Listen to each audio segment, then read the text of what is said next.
नमस्कार, देश का number 1 news channel news 18 India देख रहे हैं आप और मैं हूं आपके साथ शिवानी पांडे। अब हम बात करेंगे कि आखिर किस तरह पाकिस्तान में बर्बादी इस वक्त हो रही है। बर्बादी बाढ़ की वजह से पूरा क्षेत्र इस वक्त आपको बता दें बाढ़ग्रस्त हो गया है। तस्वीरें जो वहां से सामने आ रही हैं वो बेहद डराने और भयानक तस्वीरें हैं। ये सिंध प्रांत की तस्वीर आप देख रहे हैं, किस तरीके से पूरा इलाका बाढ़ की चपेट में है। और ये युवक यहाँ पर देखिए किस तरीके से मदद मांगने की पूरी कोशिश यहाँ पर कर रहा था, लेकिन इसकी मदद करने की कोशिश जब की गई तो वो विफल रही और उसके बाद ये बहता चला गया इस पानी के सैलाब में। तो पाकिस्तान में हालात अब ये हो चुके हैं कि वहां पर पाकिस्तान की सरकार की ओर से इमरजेंसी तक लागू कर दी गई है, क्योंकि 70% हिस्सा इस वक्त जो है पाकिस्तान का वो बाढ़ग्रस्त हो चुका है। और जो वहां से तस्वीरें सामने आ रही हैं वो सबको हैरान और चकित करने वाली और बेहद डराने वाली तस्वीरें हैं। इस वक्त आप देख सकते हैं किस तरीके से पूरा का पूरा जो पाकिस्तान का क्षेत्र है, क्योंकि 70% हिस्सा बाढ़ की चपेट में है, तो आप समझ सकते हैं वहां पर क्या हालात इस वक्त पैदा हो गए हैं। जहां भी आपकी नजर जाएगी पाकिस्तान के किसी भी प्रांत की अगर बात करें, खासतौर पर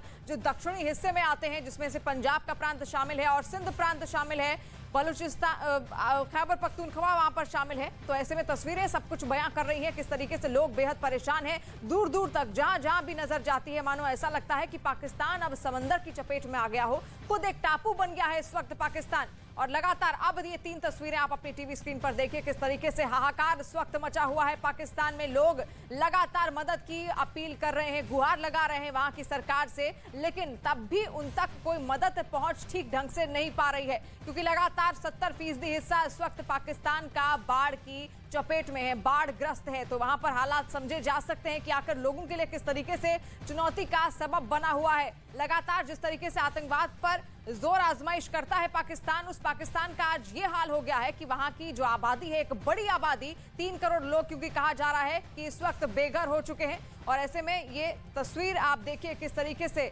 बेहद डराने वाली है। और अदील जो कि पाकिस्तानी पत्रकार भी हैं, अदील सरफराज, वो इस वक्त हमारे साथ जुड़ गए हैं। उनसे अब जानेंगे कि आखिर वहां पर किस तरीके के हालात हो गए हैं। अदील, आप बताएंगे कि आखिर पाकिस्तान में इस वक्त क्या हालात हैं, क्योंकि 70% हिस्सा जो पाकिस्तान का है वो बाढ़ की चपेट में है। जी बिल्कुल, इस वक्त हालात काफी ज्यादा जी अदील, आपकी आवाज हम तक ठीक ढंग से नहीं पहुंच पा रही है। आप तक पहुंचने की पूरी कोशिश करेंगे, लेकिन उससे पहले ये तस्वीरें सब कुछ बता रही हैं, पूरी कहानी पाकिस्तान की बयां कर रही है, किस तरीके से लोग वहां पर मदद का हाथ फैलाए सरकार के आगे लगातार खड़े हैं। और ऐसे में उन तक मदद पहुंच नहीं पा रही है उस ढंग से जिस ढंग से पहुंचानी चाहिए, क्योंकि 70% हिस्सा पूरी तरीके से बाढ़ग्रस्त हो गया है। 1000 से ज्यादा लोग अब तक अपनी जान इस वक्त गंवा चुके हैं। और अदील सरफराज एक बार फिर से हमारे साथ पाकिस्तानी पत्रकार हैं, वो जुड़ गए हैं। अदील, क्या हालात है इस वक्त, क्योंकि 70% हिस्सा पाकिस्तान का बाढ़ग्रस्त हो चुका है? जी बिल्कुल, 1000 से तकरीबन 1000 लोग इस वक्त जो है वो लुक़मा अजल बन चुके हैं, उनका इंतकाल हो चुका है, निशाना बन चुके हैं। और इसके अलावा 1500 से ज्यादा लोग जख्मी हैं इस वक्त ओवरऑल पाकिस्तान के अंदर, और इनकी तादाद बढ़ती जा रही है, क्योंकि जो सैलाब का बहाव है वो अभी तक कम नहीं हुआ और बड़ी तादाद में लोग अभी भी फंसे हुए हैं। एक हमारा पहाड़ी इलाका है पाकिस्तान के नॉर्दर्न एरियाज में, कुमराट, वहां पर 18 लोग फंसे हुए थे। अब से कुछ देर कबल ही जो पाकिस्तान की आर्म फोर्सेस हैं उनके हेलीकॉप्टर्स ने उनको वहां से रेस्क्यू किया है। इसके अलावा कुछ ऐसे लोग भी हैं जो जिनकी मदद नहीं हो सकी और वो लोग पानी के बहाव में बहकर निकल गए हैं, आगे चले जा चुके हैं। और इसी तरह अब जो मुख्तलिफ इलाके हैं पाकिस्तान के, जैसा कि आप बता रहे हैं कि 70% जो हिस्सा है पाकिस्तान का वो इस वक्त जो सैलाब है उसकी नजर है। और इस वक्त भी जो हुकूमत है या मुख्तलिफ जो हमारे इदारे हैं वो इसी कोशिश में है, रेस्क्यू करने की कोशिश में है, लेकिन क्योंकि एरिया इतना बड़ा है और इसको अब कवर करने के लिए मैन पावर कम पड़ रही है, अब लोग अपनी मदद आपके तहत ही जो लोग हैं उनकी इमदाद कर रहे हैं, उनको रेस्क्यू करने की कोशिश कर रहे हैं। यहाँ पर अब लोग चंदा इकट्ठा कर रहे हैं उन लोगों की मदद करने के लिए, और बड़ी तादाद में जो मुख्तलिफ बड़े शहरों के लोग हैं वो चंदा इकट्ठा करके उन लोगों की मदद के लिए मुख्तलिफ जो NGOs हैं उनके पास जा रहे हैं। और यहाँ पर NGOs वगैरह तो मदद कर रहे हैं जैसा कि आप कह रहे हैं, लेकिन फिलहाल जैसा कि आपने भी कहा एक बड़ा हिस्सा, क्योंकि 70% आबादी वहां पर 70% जो हिस्सा है पाकिस्तान का वो उसकी चपेट में आ गया है, यानी कि एक बड़ी आबादी का जो हिस्सा है वो इस वक्त बाढ़ की चपेट में है और ऐसे में लोग बेहद परेशानी का सामना कर रहे हैं। तो इनको किस तरीके से रेस्क्यू करके दूसरे स्थानों पर पहुंचाया जा रहा है? सरकार की तरफ से क्या मदद की जा रही है? इमरजेंसी तो लागू कर दी है वहां पर। जी बिल्कुल, इमरजेंसी तो लागू कर दी गई है। उसके अलावा अब मुख्तलिफ जो हेलीकॉप्टर्स हैं उनके जरिए उनको वहां से निकाल करके जो एरियाज, जो इफेक्टेड एरियाज हैं फ्लड के, उनसे निकाल करके महफूज एरियाज के अंदर कैंप लगाए जा रहे हैं और लोगों को उन कैंपों में रखा जा रहा है। एक जानिब ये कोशिश तो की जा रही है, लेकिन साथ ही साथ क्योंकि तादाद इतनी ज्यादा हो रही है, हर गुजरते लम्हे के साथ जो लोग हैं, जो अफेक्टीज हैं, उनकी तादाद में इजाफा हो रहा है और अब गवर्नमेंट के लिए एक अजीब सी सूरत हाल बन चुकी है। उनको लिए अब ये कंट्रोल करना मुश्किल हो चुका है क्योंकि इतना बड़ा एरिया है उसको कवर करने के लिए। और दूसरा, जो कम्युनिकेशन ना होने की वजह से भी अभी तक बहुत से ऐसे एरियाज हैं जहां तक मदद नहीं पहुंची जा सकी और वहां पर अभी तक लोगों को मालूम भी नहीं है कि कौन कौन सा एरिया है जो इफेक्ट हो चुका है। काफी एरियाज तक तो हुकूमत या मुख्तलिफ जो इदारे हैं वो पहुंच चुके हैं। आर्म्ड फोर्सेज भी बढ़ चढ़कर हिस्सा ले रही है। मुख्तलिफ जो एनजीओज हैं, जो प्राइवेट सेक्टर के लोग हैं, वो भी वॉलंटरीली कोशिशें कर रहे हैं और जो कैंप्स हैं उनको प्रोवाइड किए जा रहे हैं, टेंट्स प्रोवाइड किए जा रहे हैं। इसके अलावा जो राशन है वो हेलीकॉप्टर्स के जरिए, आपने मुख्तलिफ विजुअल्स भी देखे होंगे, प्राइम मिनिस्टर शहबाज शरीफ और जो सिंध गवर्नमेंट के आला लोग हैं, बिलावल भुट्टो जरदारी, ये सब लोग मुख्तलिफ हेलीकॉप्टर पर खुद राशन प्रोवाइड करते हुए हमें नजर आ रहे हैं। और इसी तरह अगर खैबर पख्तूनख्वा की बात की जाए, जहां पर पीटीआई की गवर्नमेंट है, इमरान खान की गवर्नमेंट है, वहां पर इमरान खान की डायरेक्शन पर उन लोगों की मदद करने की कोशिश की जा रही है। अब एक जी अदील, मदद करने की कोशिश तो यहाँ पर की जा रही है, लेकिन क्योंकि एक बड़ा हिस्सा यहाँ पर बाढ़ग्रस्त हो गया है तो क्या उन सब तक मदद पहुंच पा रही है, ये सबसे बड़ा सवाल यहाँ पर उठता है। लेकिन क्या इस वक्त हालात हैं वो हम आपको दिखाएंगे। खैबर से दुनिया न्यूज रिपोर्टर अली शेनारी का वॉक थ्रू आपको हम दिखाते हैं, किस तरीके से वहां पर हालात हैं उसको बताते हुए उन्होंने क्या जानकारी हम तक पहुंचाई है वो आप देखिएगा। जी, मैं इस वक्त वर्सक डैम पर दरियाई काबल के किनारे पर मौजूद हूँ। यहाँ पर आप पानी का बहाव देख सकते हैं, इंतहाई यहाँ पर पानी का बहाव तेज़ है। चूँकि अफ़गानिस्तान के मुख्तलिफ सूबों में भी बारिश और सैलाबी सूरत हाल है, तो वहाँ का जो पानी है वो ज़िला खैबर में दाखिल होता है और फिर ज़िला खैबर से होते हुए खैबर पख्तूनख्वा के जो चारसद्दा और नौशहरा के इलाके हैं उसमें ये पानी दाखिल होता है और फिर दीगर अज़ला तक भी ये पानी जो दाखिल होते हैं। तो इससे जो ज़िला खैबर के जो सरहदी इलाके हैं वो भी इससे मुतासर हो गए हैं। कड़ी फसलों को यहाँ पर नुकसान पहुँचा है, पानी घरों में दाखिल हो चुके हैं और इसके अलावा जो खैबर पख्तूनख्वा के मुख्तलिफ अज़ला है वो भी इससे मुतासर हो चुके हैं। तो यहाँ के मकीनों का कहना है कि हुकूमत को हंगामी बुनियादों पर हिफाजती इक़दामात उठाने चाहिए ताकि लोग नुकसान से बच सके। तो हालात देख सकते हैं आप किस तरीके से वहां पर दरिया बन चुका है पूरा का पूरा पाकिस्तान, खासतौर पर एक बड़ा हिस्सा बाढ़ की चपेट में है और ऐसे में भयंकर तस्वीरें वहां से सामने आ रही हैं। एक बड़ी त्रासदी इस वक्त पाकिस्तान झेल रहा है, तो लोग वहां पर समझे जा सकते हैं किस तरीके से लगातार मदद का हाथ आगे बढ़ा रहे हैं, आगे फैला रहे हैं और ऐसे में सरकार कहीं ना कहीं नाकाफी है, अभी भी मदद पूरी तरीके से नहीं पहुंच पा रही है उन तमाम लोगों को। लेकिन अदील सरफराज लगातार इस्लामाबाद से हमारे साथ लाइव जुड़े हुए हैं।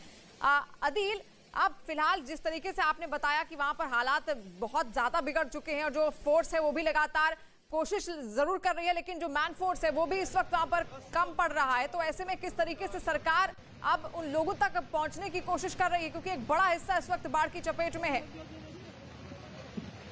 जी बिल्कुल, एक एनडीएमए एक यहाँ पर इदारा है उसको एक्टिव कर दिया गया है गवर्नमेंट की जानिब से, फेडरल गवर्नमेंट की जानिब से, और अब वो मुख्तलिफ जो इलाके हैं उनको रीच आउट करने की कोशिश कर रहे हैं और जो लोग फंसे हुए हैं उनकी मालूमात इकट्ठा करने की पहले तो कोशिश हो रही है। जो कम्युनिकेशन का मैंने आपको बताया कि एक लैप्स है, क्योंकि अभी तक मुख्तलिफ ऐसी एरियाज हैं जहां पर हुकूमत को मालूम ही नहीं है कि वो लोग भी इफेक्टिव है। अब उन लोगों के लिए एक नया सेटअप लगाया गया है और अब इंतकाम यही जाहिर किया जा रहा है। जो हमारी गवर्नमेंट के हमारे सूत्र हैं उनसे बात हुई है, उन्होंने भी यही कहा है कि अब सूरत हाल कंट्रोल होने की तरफ जा रही है। अलबत्ता अभी तक कंट्रोल तो नहीं हुई, लेकिन अब क्योंकि जो आप कह सकते हैं कि इमरजेंसी की सिचुएशन के अंदर जो पाकिस्तान की गवर्नमेंट्स है, ना सिर्फ फेडरल गवर्नमेंट बल्कि जितनी भी प्रोविंशियल गवर्नमेंट्स है, वो लोग भी एक्टिव हैं और तमाम लोग अपनी अपनी कोशिशों के तहत अब जो रेस्क्यू करने का जो रेस्क्यू ऑपरेशन है उसको जारी किए हुए हैं। और अब एक कोऑर्डिनेशन का सिलसिला हमें नजर आ रहा है। मुख्तलिफ जो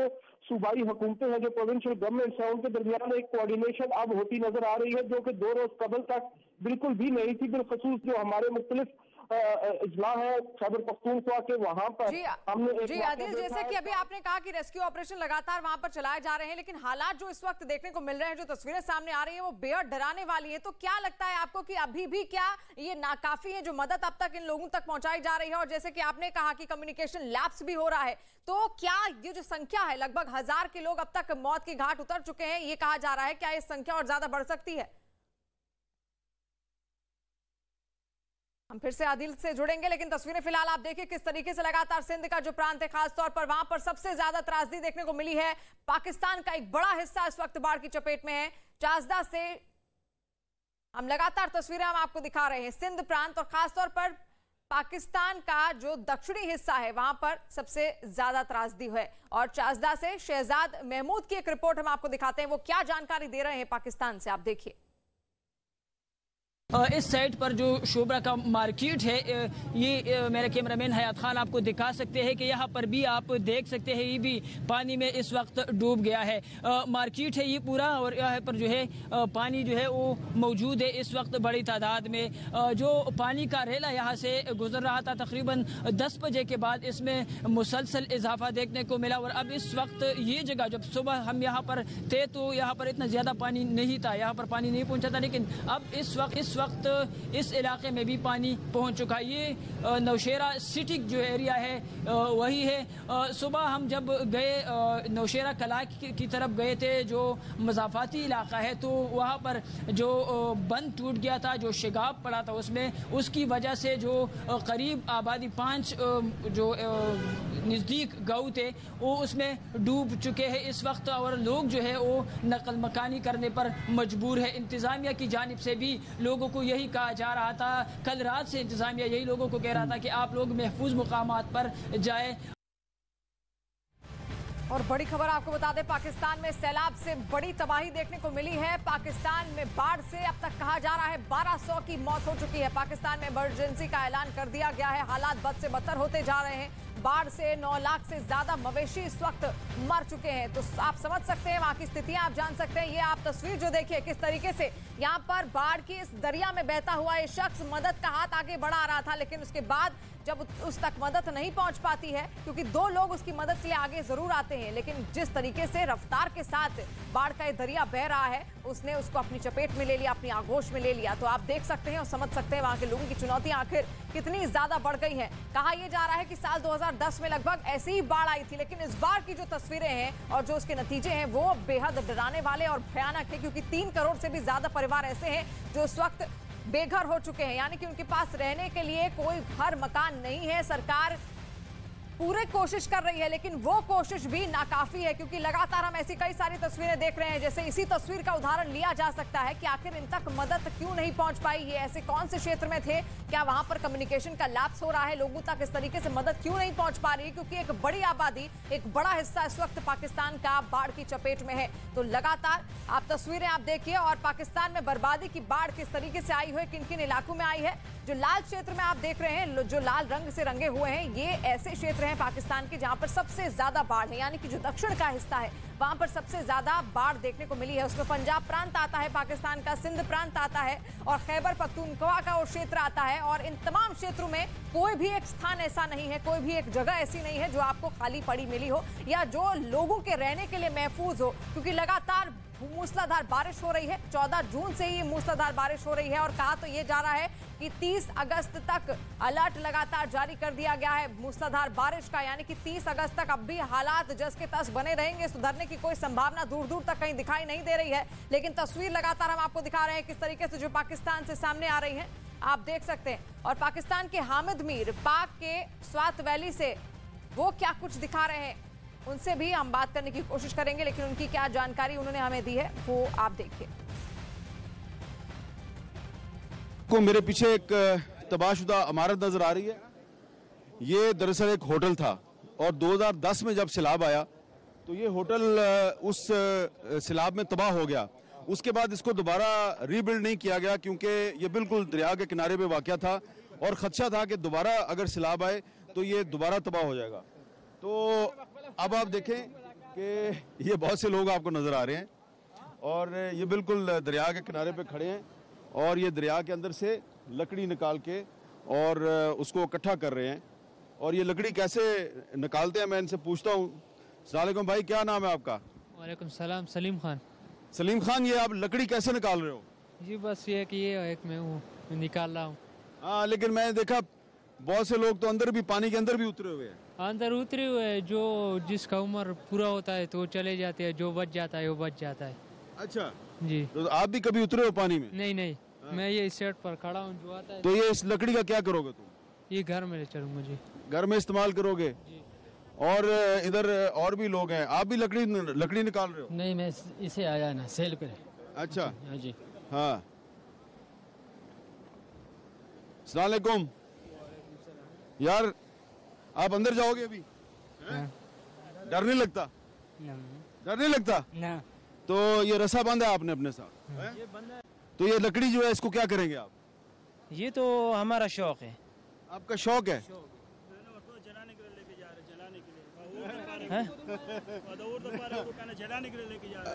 अच्छा, लेकिन इसको खौफ नहीं है, इसको डर नहीं लगता है?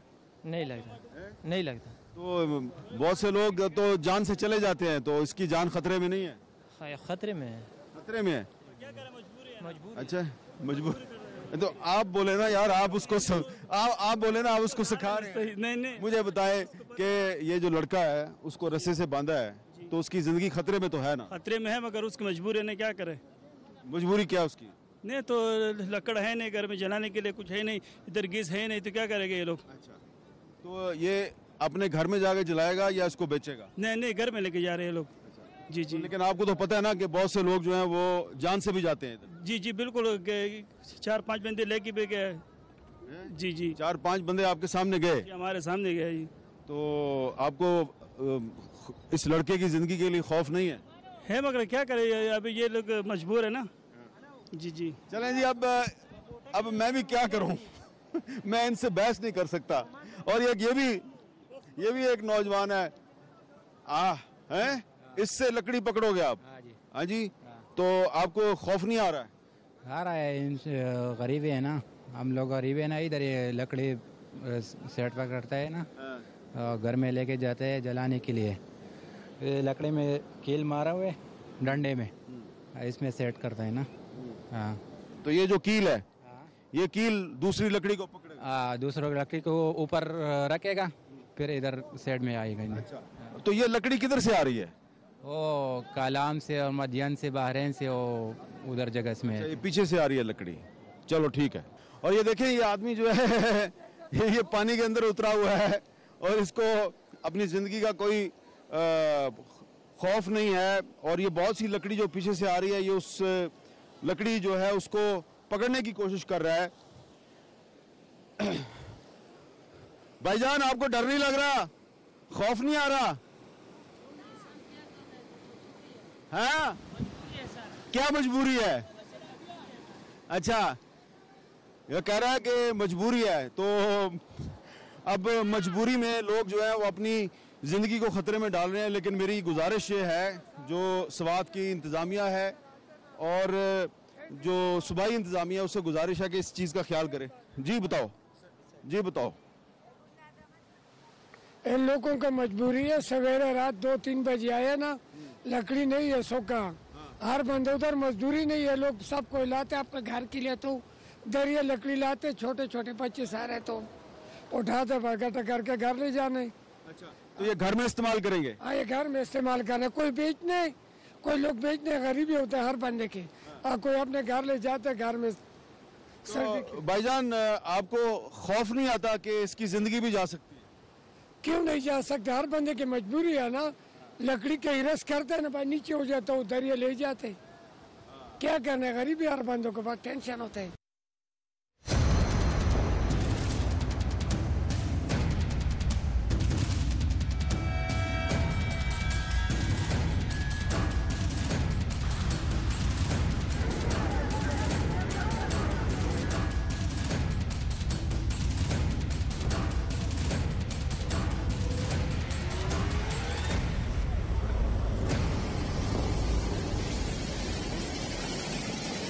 पाकिस्तान पूरी तरीके से बर्बाद हो गया है और उसी की तस्दीक करती है तस्वीरें सब कुछ बयां कर रही हैं। वहां पर इमरजेंसी लगानी पड़ी है तो हालात समझे जा सकते हैं कि आखिर किस तरीके से भीषण तबाही इस वक्त पाकिस्तान झेल रहा है। 70% उसका जो हिस्सा है, खासतौर पर जो दक्षिणी हिस्सा है, इस वक्त बाढ़ ग्रस्त हो चुका है। जो नदियां हैं उन्होंने रौद्र रूप ले लिया है, लगातार उफान पर है नदी नाले, और ऐसे में वहां के जो लोग हैं उनके लिए चुनौतियां कम होती बिल्कुल नहीं दिख रही है, क्योंकि कहा यह जा रहा है कि 30 अगस्त तक हालात ऐसे ही रहने वाले हैं। और इन 4 तस्वीरों के जरिए आप जहां नजर डालेंगे, ये तमाम पाकिस्तान के अलग अलग प्रांत हैं, जहां भी आपकी नजर जाएगी केवल और केवल बाढ़ का पानी और बाढ़ का जो लगातार रौद्र रूप है, जो नदियों का रौद्र रूप है, वही देखने को मिल रहा है। और ऐसी चपेट में भी लगातार लोग मदद की गुहार सरकार से लगा रहे हैं, लेकिन मौसम लगातार खराब हो रहा है, जिसकी वजह से जो रेस्क्यू ऑपरेशंस हैं उनमें भी बाधा आ रही है, यानी लोगों तक ठीक ढंग से मदद सरकार की नहीं पहुंच पा रही है। ऐसे में खाने पीने और रहने का भी सवाल अब उनके सामने खड़ा हो गया है, क्योंकि 70% हिस्सा जब बाढ़ की चपेट में होगा तो आखिर आप सोचिए, एक बड़ा हिस्सा जब घिर जाता है बाढ़ से, तो ऐसे में वहां तक मदद पहुंचाना, रेस्क्यू ऑपरेशंस करना भी बेहद मुश्किल हो जाता है। और ऐसे में लगातार तस्वीरें आप देखिए किस तरीके से लोग पूरी कोशिश कर रहे हैं जिंदगी जीने के लिए, वो इस वक्त मजबूर है। ना खाने की समस्या उनके सामने आ रही है, रहने की समस्या उनके सामने आन पड़ी है। तो ऐसे में लगातार किस तरीके से अपनी जिंदगी के लिए वो जूझ रहे हैं, और ये बाढ़ की पानी में किस तरीके से शख्स उसकी चपेट में आ जाता है। हालांकि मदद मांग रहा है वो लगातार, 2 लोग उसकी मदद करने के लिए हाथ आगे भी बढ़ाते हैं, लेकिन फिर भी वो बाढ़ की चपेट में आ जाता है और ऐसे में बाढ़ का जो दरिया है उसको साथ बहा के ले जाता है। वहीं दूसरी 2 तस्वीरें भी अगर आप देखेंगे तो केवल बाढ़ का पानी उफान मारता हुआ आपको चारों तरफ से दिखेगा। ये शहर हैं और शहर किस तरीके से अब टापू में तब्दील हो गए हैं, क्योंकि लगातार 14 जून से मूसलाधार बारिश हो रही है और कहा यह जा रहा है कि अब भी 30 अगस्त तक ये बारिश इसी तरीके से जारी रहेगी, यानी कि बारिश का जो रफ्तार है वो कम होने वाला नहीं है। और इसी वजह से वहां पर इमरजेंसी के हालात आ गए हैं और ऐसे में इमरजेंसी लागू कर दी गई है वहां की सरकार की ओर से।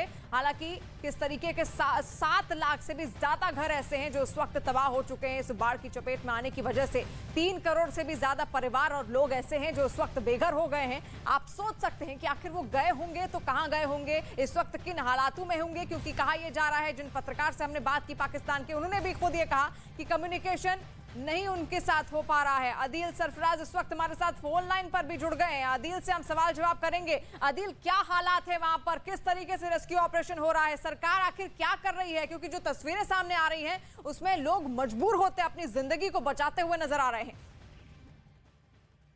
जी बिल्कुल, सरकार की जानिब से कोशिशें तो जारी हैं। गुज़िश्ता 2 रोज से जो सरकार है वो काफी ज्यादा अब एक्टिव हमें नजर आ रही है, लेकिन एक लैप्स जरूर नजर आया है हमें गवर्नमेंट की साइड से, क्योंकि ये सैलाब अचानक से नहीं आ गया। पहले बलोचिस्तान को इसने अपनी जद में लिया, उसके बाद फिर अब जिगर जो नॉर्दर्न एरियाज हैं पाकिस्तान के, वहां पर से 2-3 रोज से ये सैलाबी रेला चल रहा है। और अब जाकर जो हमारी हुकूमत है पाकिस्तान की, जो फेडरल गवर्नमेंट है, और उसके बाद जो प्रोविंशियल गवर्नमेंट है, उनके दरमियान जो कोऑर्डिनेशन, जैसा कि मैंने आपको पहले बताया कि अब जाके इनके अंदर एक कोऑर्डिनेशन हमें नजर आ रही है। इससे पहले ये कोऑर्डिनेशन नहीं थी, इसी वजह से इतनी देर हो चुकी है इनको रेस्क्यू करने में इन लोगों को। और दूसरी एक जो बड़ी वजह है, जो सबसे बड़ी वजह अभी तक बताई जा रही है, वो ये है कि जो इलाके हैं ये काफी डिस्टेंट और रिमोट एरियाज हैं, जहां पर किसी भी तरह की कोई भी सहूलत दस्तयाब नहीं थी। और उस लगातार हम दर्शकों को भी दिखा रहे हैं कि किस तरीके के हालात पाकिस्तान में बने हुए हैं। हालांकि अब तक आपको बता दें 1000 से ज्यादा लोग ऐसे हैं जिनकी मौत हो चुकी है और 7 लाख से ज्यादा घर इस वक्त तबाह हो चुके हैं, लेकिन तस्वीरें सब कुछ कह रही है किस तरीके से लोग मदद मांग रहे हैं, लगातार सरकार से टकटकी लगाए, उम्मीद लगाए वो खड़े हैं और जिंदगी जीने को किस तरीके से मजबूर हैं वो आप देख सकते हैं। और जहां आपकी नजर जाएगी केवल पानी का ये विशाल सैलाब ही आपको नजर आएगा, जिसने अपने आगोश में 70% का बड़ा हिस्सा पाकिस्तान का अपने आगोश में ले लिया है। तो आप समझ सकते हैं कि आखिर वहां पर जो लोग हैं, कई लोग तो ऐसे होंगे जो इस दरिया में बह गए होंगे और उनकी जो मौत है, उनकी जो डेथ है वो रिकॉर्ड तक नहीं हुई होगी, यानी कि जो 1000 का आंकड़ा कहा जा रहा है, हो सकता है आने वाले दिनों में ये उससे भी ज्यादा हो, क्योंकि कई लोग तो लापता हो गए होंगे। तो तस्वीरों के जरिए आप समझिए किस तरीके से बर्बादी इस वक्त पाकिस्तान में लगातार हो रही है।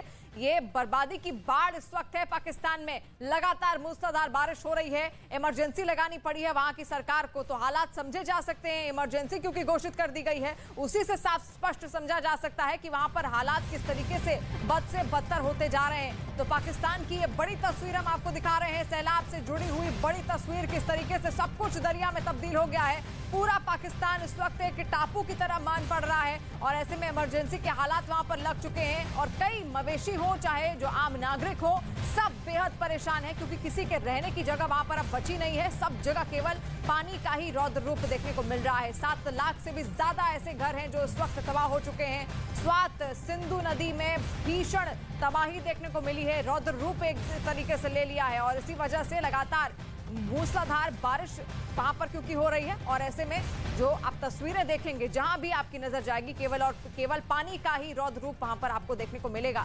लोग लगातार कोशिश कर रहे हैं किसी तरीके से अपनी जिंदगी और दिनचर्या को वापस उसी ढर्रे पर लाएं, लेकिन हालात क्योंकि बिगड़ते जा रहे हैं लगातार और 14 जून से जैसा कि कहा जा रहा था कि इसी तरीके की बारिश रोज हो रही है, तो ऐसे में उम्मीद अब उनको भी लगातार उनकी ओर से। और ये तस्वीर आप देखें किस तरीके से जो पूरी की पूरी जो इमारत है वो धराशायी हो गई है।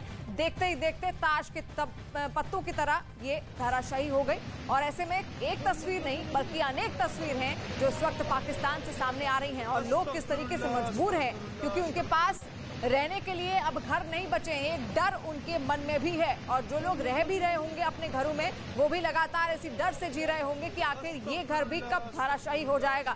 तो ऐसे में लोगों के सामने खाने की समस्या है क्योंकि फसल बर्बाद हो चुकी है, तो ऐसे में आने वाला जो भविष्य होगा पाकिस्तान का वो भी बहुत ज्यादा खराब हो सकता है क्योंकि लोगों के पास जब अनाज नहीं बचेगा तो ऐसे में भुखमरी भी वहां पर देखने को मिल सकती है आने वाले दिनों में। लेकिन फिलहाल जो वहां से तस्वीरें सामने आ रही हैं, आप देख रहे हैं 9 लाख से ज्यादा घर ऐसे हैं जो बर्बाद हो चुके हैं बाढ़ की वजह से।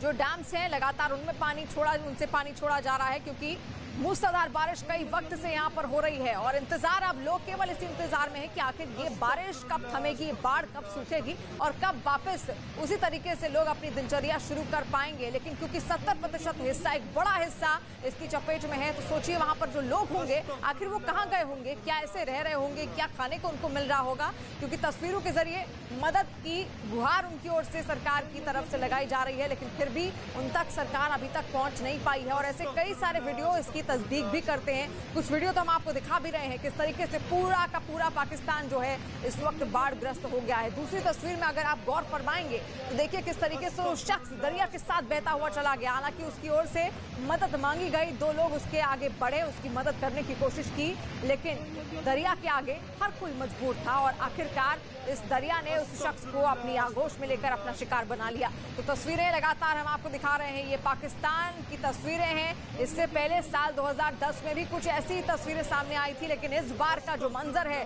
साल 2022 की बाढ़, बर्बादी की बाढ़ है पाकिस्तान के लिए, जिसने सब कुछ तबाह कर दिया है। वहां पर बड़ी बड़ी इमारतें हो, बड़े बड़े घर हो, मॉल्स हो, फ्लैट्स हो, कुछ भी हो, वहां पर सब कुछ बहा कर ले गई है इस बार की बाढ़। तो तस्वीर आप देखिए, 1000 से भी ज्यादा ऐसे लोग हैं जिनकी मौत अब तक हो चुकी है। अलग अलग प्रांतों से कई आंकड़े सामने आ रहे हैं जो बेहद डराने वाले हैं और कई लोग तो लापता बताए जा रहे हैं जिनके लिए लगातार रेस्क्यू ऑपरेशन चलाया जा रहा है, उनकी खोजबीन जारी है। लेकिन आखिर इस बाढ़, इस दरिया में वो लोग कहां लापता हुए होंगे, उनकी कोई भी जानकारी अब तक सरकार को नहीं मिल पाई है और इसीलिए जो आंकड़ा है वो अभी केवल 1000 है, लेकिन आने वाले दिनों में हो सकता है कि ये आंकड़ा और ज्यादा बढ़ जाए। लगातार रेस्क्यू ऑपरेशन चलाया जा रहा है, लेकिन क्योंकि जो हिस्सा है वो बेहद बड़ा है, 70% जो हिस्सा है वो 70% हिस्सा इस वक्त बाढ़ग्रस्त है। तो ऐसे में तस्वीरें लगातार हम आपको दिखा रहे हैं किस तरीके के हालात पाकिस्तान में बाढ़ की वजह से बने हुए हैं।